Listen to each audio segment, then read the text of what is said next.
നമസ്കാരം. നിങ്ങളൊരു കർഷകനാണോ?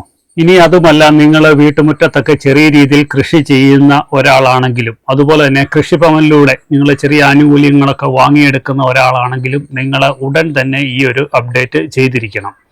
സംസ്ഥാന സർക്കാരിൻ്റെ ഏറ്റവും പുതിയ നിയമപ്രകാരം കർഷക വിവര കാർഡ് നിർബന്ധമാക്കിയിരിക്കുകയാണ്. എല്ലാവരും കർഷകർ നിർബന്ധമായിട്ടും കർഷക വിവര കാർഡ് അഥവാ ഫാർമർ ID കാർഡ് എടുക്കണമെന്നുള്ളതാണ്.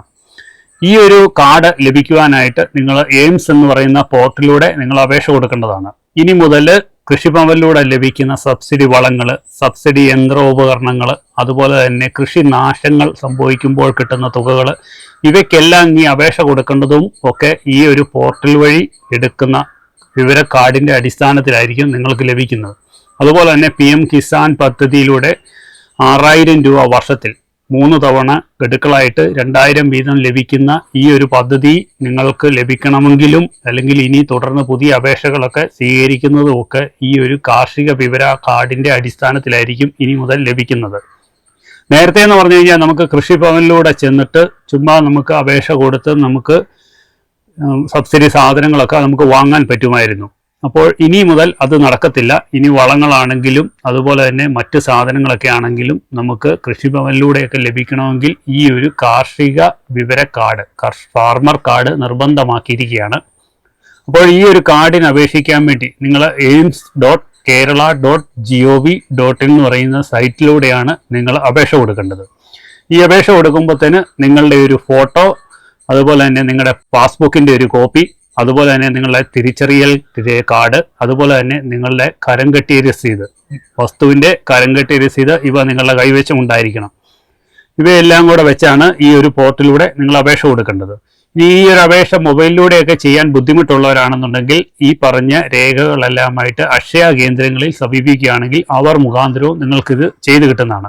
ഇനി അതല്ല, നിങ്ങൾക്ക് കൃഷിഭവനിലൂടെയും ഇത് ചെയ്യാവുന്നതാണ്. കൃഷി ഓഫീസറുടെ അടുക്കൽ ചെന്ന് കാര്യം പറയുവാണെങ്കിൽ അവരാണെങ്കിലും ഈ ഒരു ഫാർമർ ID കാർഡ് നിങ്ങൾക്ക് എടുത്തു തരുന്നതായിരിക്കും, നിങ്ങളുടെ വിവരങ്ങളെല്ലാം അവർ രേഖപ്പെടുത്തിക്കൊണ്ട്. എന്തിനാണ് ഇങ്ങനെയൊരു പുതിയ പോർട്ട് കൊണ്ടുവന്നതെന്ന് വെച്ച് കഴിഞ്ഞാൽ, അർഹരായിട്ടുള്ള കർഷകർക്ക് കൃത്യമായിട്ട് അവർക്ക് അർഹതപ്പെട്ട വളങ്ങൾ, സബ്സിഡി വളങ്ങൾ, സബ്സിഡി സാധനങ്ങൾ, ഇവയൊക്കെ കർഷകരുടെ കയ്യിൽ നേരിട്ട് എത്തുന്നുണ്ടോ എന്ന് സർക്കാരിന് ഉറപ്പുവരുത്താൻ വേണ്ടിയാണ് ഇങ്ങനെയൊരു പോർട്ട് വഴി ഇപ്പോൾ ചെയ്തിരിക്കുന്നത്. ഇപ്പോൾ ഇതിൽ രജിസ്റ്റർ ചെയ്യുന്നവർക്കെല്ലാം ഇനി കൊടുക്കുന്ന സാധനങ്ങളുടെയും അതുപോലെ തന്നെ സബ്സിഡികൾ, ഇതെല്ലാം ഈ ഒരു പോർട്ടലിൽ രേഖപ്പെടുത്തിക്കൊണ്ടിരിക്കും. അപ്പോൾ സർക്കാരിന് ഇതിന് കൃത്യമായ കാര്യങ്ങൾ മനസ്സിലാവും. ഇപ്പോൾ നമ്മുടെ റേഷൻ കാർഡിൻ്റെ കാര്യമാണെങ്കിൽ നോക്കിയാൽ അതിലൂടെ കൃത്യമായി നമുക്ക് മാസങ്ങളിൽ അവനവന് അവകാശപ്പെട്ട കാര്യങ്ങൾ കറക്റ്റായിട്ട് കൊടുത്തുകൊണ്ടിരിക്കുക എന്ന് പറഞ്ഞതുപോലെയാണ് ഇനിയിപ്പം കർഷക ഫാർമർ കാർഡ് ഇനിയിപ്പം നിർബന്ധമാക്കുന്നത്. ഈ ഒരു കാർഡ് കൈവശമുള്ളവർക്ക് മാത്രമേ ഇനി വളങ്ങളും അതുപോലെ തന്നെ യന്ത്രോപകരണങ്ങൾ, അതുപോലെ തന്നെ വിത്തുകൾ, അതുപോലെ കൃഷിഭവനിൽ നിന്ന് കിട്ടുന്ന എല്ലാ ആനുകൂല്യങ്ങളും ഇനി ലഭിക്കണമെന്നുണ്ടെങ്കിൽ ഇത് നിർബന്ധമായിട്ടും എല്ലാവരും ചെയ്തു തരണം. അതുപോലെ തന്നെ ഇതിന് ഒരു അവസാന ഡേറ്റ് കൊടുത്തിട്ടില്ല, എന്ന് വരെയാണ് ഇത് ചെയ്യേണ്ടതെന്നുള്ളത് കൊടുത്തിട്ടില്ല. പക്ഷേ എല്ലാവരും ഉടൻ തന്നെ ചെയ്യുന്നതായിരിക്കും നല്ലത്. ലാസ്റ്റ് എല്ലാവരും കൂടെ ഒരുമിച്ച് ഇതിലോട്ട് ചെയ്യാൻ തുടങ്ങുമ്പോൾ ഈ പോർട്ടിൽ ഒരു ബ്ലോക്കൊക്കെ ഉണ്ടാകുകയും അവസാനം സൈറ്റ് കിട്ടാത്ത ഒരു അവസ്ഥയൊക്കെ വരും. അതുകൊണ്ട് ഉടൻ തന്നെ നിങ്ങൾ മൊബൈലിലൂടെ ചെയ്യാവുന്നവർ ചെയ്യുക. ഇനി അതല്ലെന്നുണ്ടെങ്കിൽ അക്ഷയ കേന്ദ്രങ്ങളിലൂടെ ചെയ്യാവുന്നവർ ചെയ്യുക, അല്ലെങ്കിൽ കൃഷിഭവനിലൂടെ ചെയ്യുക. മൊബൈലിലൂടെ ചെയ്യുമ്പോൾ ചെറിയ ബുദ്ധിമുട്ടുകളൊക്കെ ഉണ്ട്. അതായത് ഇതിൻ്റെ എല്ലാം ഫോട്ടോകൾ നിങ്ങൾ അപ്ലോഡ് ചെയ്യേണ്ടി വരും. അപ്പോൾ അത് PNG സൈസിൽ വേണം അപ്ലോഡ് ചെയ്യാൻ വേണ്ടി, MB കുറച്ചുകൊണ്ട്. അപ്പോൾ നിങ്ങൾ എയിംസ് എന്ന് പറയുന്ന പോർട്ടൽ രജിസ്റ്റർ ചെയ്യാൻ പോകുന്നതിന് മുമ്പ് കുറച്ച് ഡോക്യുമെൻറ്റുകൾ കയ്യിൽ കരുതണം. അത് ഒന്ന് നിങ്ങളുടെ ഒരു ഫോട്ടോയാണ്, അതുപോലെ തന്നെ നിങ്ങളുടെ റേഷൻ കാർഡ് നമ്പർ വേണം, അതുപോലെ തന്നെ ആധാർ കാർഡ് വേണം, അതുപോലെ തന്നെ പാസ്ബുക്കിൻ്റെ ഫ്രണ്ട് പേജ് വേണം, പിന്നെ നിങ്ങളുടെ വസ്തുവിൻ്റെ കരം കെട്ടിയ രസീത് വേണം. അതുപോലെ തന്നെ നിങ്ങളെ രജിസ്റ്റേർഡ് മൊബൈൽ നമ്പർ ആയിരിക്കണം, ആധാറുമായിട്ട് ലിങ്ക് ചെയ്ത മൊബൈൽ നമ്പർ വഴിയാണ് ഇത് ചെയ്യുന്നത്. അപ്പോൾ ഈ ഒരു പറയുന്ന കാര്യങ്ങളെല്ലാമായിട്ട് വേണം നിങ്ങൾ അക്ഷയ കേന്ദ്രങ്ങളിൽ പോകാൻ.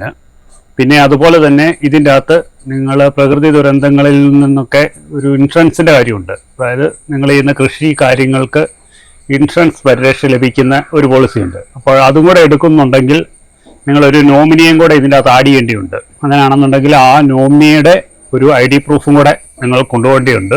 അതുപോലെ തന്നെ PM കിസാൻ പദ്ധതിയിലൂടെ 6000 രൂപ വാങ്ങുന്നവരെല്ലാം ഇതിൽ രജിസ്റ്റർ ചെയ്തിടേണ്ടതാണ്. അല്ലെങ്കിൽ പിന്നീട് നിങ്ങൾക്ക് ആ ഒരു തുക ലഭിക്കാതേക്ക് വരും. അതുപോലെ തന്നെ പുതിയതായിട്ട് PM കിസാൻ പദ്ധതിയിൽ അപേക്ഷ കൊടുക്കുന്നവർക്കൊക്കെ ആണെങ്കിലും ഈ ഒരു കാർഡ് ഇനി നിർബന്ധമാക്കും. അപ്പോൾ നിർബന്ധമായിട്ടും കർഷകരും ചെറിയ രീതിയിൽ കൃഷി ചെയ്യുന്നവരാണെങ്കിലും ഇതിൻ്റെ അകത്ത് ചെയ്യുക.